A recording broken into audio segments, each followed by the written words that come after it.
السلام عليكم ورحمة الله وبركاته. الحمد لله نحمده ونستعينه ونستغفره ونعوذ بالله من شرور أنفسنا ومن سيئات أعمالنا. من يهدي الله فلا مضل له ومن يضلل فلا هادي له. أشهد أن لا إله إلا الله وأشهد أن محمدا عبده ورسوله.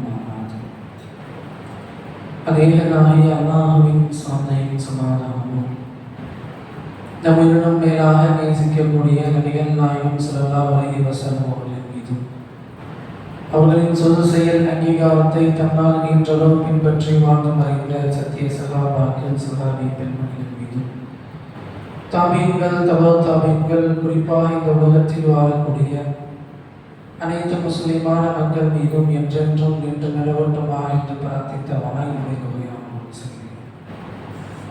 வாரந்தோறும் நடக்கக்கூடிய 10 நிமிட பயானில் நாம் எல்லாம் இருக்கிறோம்.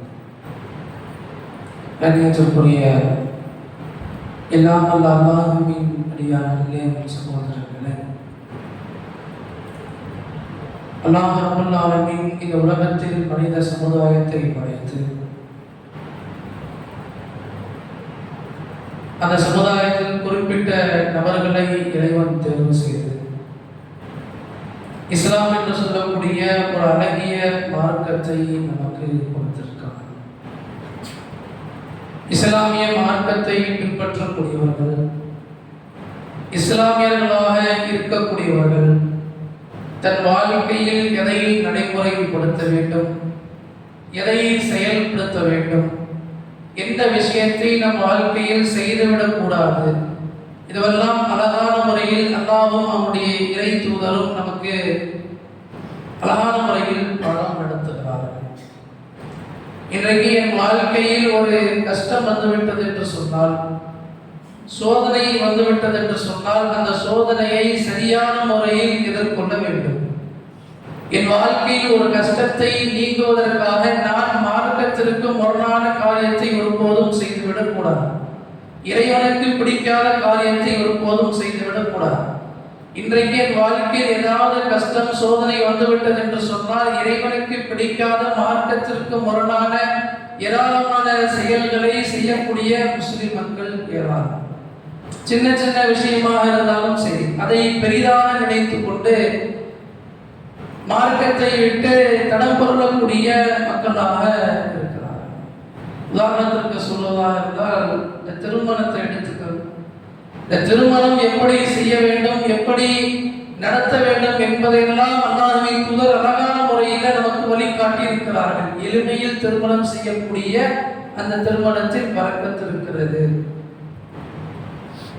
அந்த திருமணம் நபிகளின்படி எப்படி இருக்க வேண்டும் என்பதை கூட நபிகளார் சொல்றாங்க. மகரை கொடுத்து திருமணம் செய்யுங்க, பெண் வீட்டாரை ரசிக்கும் விதமாக வரதட்சணை வாங்க வேண்டாம், பிறமத கலாச்சாரத்தை அதில் புகுத்த வேண்டாம். நபிகளார் அழகான முறையில் சொன்னார்கள், யார் பிறமத கலாச்சாரத்தை பின்பற்றுகிறார்களோ அவர்கள் என்னை சார்ந்தவர் கிடையாது, முஸ்லிமே கிடையாது சொன்னா இது போன்ற ஒரு கடுமையான எச்சரிக்கை விடுக்கிறார்.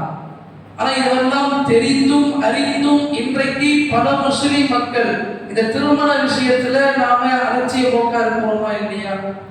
மாலை போடக்கூடிய திருமணம், கருகமணி கட்டக்கூடிய திருமணம், வரதட்சணை வாங்கக்கூடிய திருமணம், இஸ்லாமியர்களாக இருந்து கொண்டு இங்க திருமணம் நடைபெறுகிறது, தெளிவாக தெரிகிறது. இது போன்ற திருமணங்கள் நடத்தக்கூடாது, அந்த சபையில் கலந்து கொள்ளக்கூடாது. கலந்து கொண்டால் அவர்கள் செய்த தவறு நாம் செய்ததற்கு சமம்னு அல்லாஹ் சொல்றான். அல்லாஹ் குர்ஆன்ல சொல்லும் பொழுது, இறை வசனம் எங்கு கேலி செய்யப்படுகிறதோ அந்த இடத்தில் நீங்கள் அமராதீர்கள். ஒருவேளை அமர்ந்தால் நீங்கள் அந்த தவறை செய்யாவிட்டாலும், நீங்க மாறப்பட்டு திருமணம் பண்ணியிருக்க மாட்டீங்க, நீங்க மார்க்கத்திற்கு மரண திருமணம் பண்ண வரதட்சணை வாங்கி இருக்க மாட்டீங்க, கருகமணி கட்டி இருக்க மாட்டீங்க. அதான் அந்த சபையில் கலந்து கொண்ட காரணமாக நீங்களும் அந்த தவறை செய்ததற்கான சமம்னு அல்லாஹ் சொல்றான். ஆனா இன்னைக்கு இந்த விஷயத்துல கொஞ்சம் யோசிச்சு பாருங்க. உறவை காரணம் காட்டி, நண்பர்களை காரணம் காட்டி, இது போன்ற திருமண விஷயங்களை நம்ம கலந்து கொள்கிறோமே, தவறுன்னு தெரிந்தும் கலந்து கொள்கிறோமே. தொழுகை நிலைநாட்டுகிறோம், தர்மத்தை செய்கிறோம், ஏராளமான அமல்களை செய்கிறோம், வணக்க வழிபாடுகளை செய்கிறோம். அந்த வணக்க வழிபாடுகள் ஒரு பக்கம் செய்யக்கூடியவர்களாக இருந்தாலும் மறுபக்கம் இது போன்ற தவறுகளை அலட்சியமாக செய்து கொண்டிருக்கிறோம். இதை விட்டு மீறுவது கிடையாது. இப்ப நான் இந்த திருமணத்துல போய் கலந்துக்கிறேன்னா என் நண்பர்கள் ஒரு விதமா பேசுவாங்க, ஏன் வரலன்னு கேட்பாங்க. உறவு புரிஞ்சிடும், உறவை பேணணும் அல்லவா? உறவை பேண சொல்லி அல்லாஹ் சொல்றான். உறவை முறித்து வாழ்பவன் சொர்க்கம் செல்ல மாட்டான். இதை அல்லாஹ் கடுமையாக எச்சரிக்கிறார். அந்த உறவை பேணக்கூடிய விஷயத்தில் மார்க்கத்திற்கு உட்பட்டு இருக்கணும். மார்க்கத்திற்கு முரணாக உறவை பேண வேண்டும். நண்பர்களை நம்ம அலட்சியப்படுத்தி விடக்கூடாது. இது போன்ற விஷயத்துல கொஞ்சம் கவனமா நாம இருக்கணும். இந்த கொள்கை ஏற்றுக்கொண்ட கொள்கையில கொஞ்சம் கூட சரணம் இல்லாமல் அதில் உறுதியாக இருக்க வேண்டும். நாம் உறுதியாக இருந்தால் இறைவன் அதில் வெற்றியை கொடுப்பார். உதாரணத்திற்கு சொல்வதாக இருந்தால் அல்லாஹ்வின் தூதர் ஸல்லல்லாஹு அலைஹி வஸல்லம் அவர்கள் மக்காவில் இருந்து ஹிஜ்ரத் செஞ்சு மதீனாவுக்கு போறார். மதீனாவுக்கு போனவுடன் அல்லாஹ்வின் தூதருக்கும் சரி மதீனாவுக்கு சென்ற ஏராளமான நபி தோழர்களுக்கு கடுமையான காய்ச்சல். எந்த அளவுக்கு அந்த காய்ச்சல் இருக்கிறது என்றால் அபூபக்கர் ரலியல்லாஹு அவர்கள், பிலால் ரலியல்லாஹு அவர்கள் எல்லாம் பேசிக் கொள்கிறார்கள், இந்த காய்ச்சலால நாங்கள் மரணித்து விடுவோம், மரணிச்சாலும் பரவாயில்ல, இந்த காய்ச்சல் இந்த வலி எங்களால் தாங்க முடியல. இஸ்லாத்தை ஏற்றுக்கொண்டவர்கள், ஆரம்பத்தில் ஏற்றுக்கொண்டவர்களுக்கும் வந்ததே, புதிதாக ஏற்றுக்கொண்டவர்களுக்கும் இந்த காய்ச்சல் வந்தது. மக்காவில ஒரு நபர் இஸ்லாத்தை ஏற்கிறார்.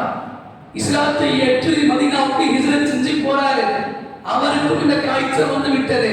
கொஞ்ச நாள் பார்க்கிறார், அந்த காய்ச்சல் குணமாகவில்லை, இன்னும் வலி அதிகரித்துக் கொண்டிருக்கிறது.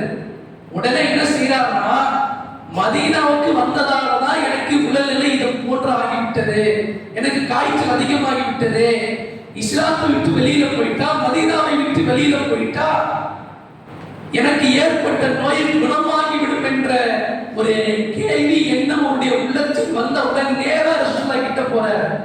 அல்லாஹ்வின் தூதரே, நான் இஸ்லாத்தை ஏற்றுக்கொண்டேன், இஸ்லாத்தை ஏற்றுக்கொண்டு மதீனாவுக்கு வந்தேன். மதீனாவுக்கு வந்து அத்துணை நபருக்கும் சரி உங்களுக்கும் சரி கடுமையான காய்ச்சல் ஏற்படுகிறது.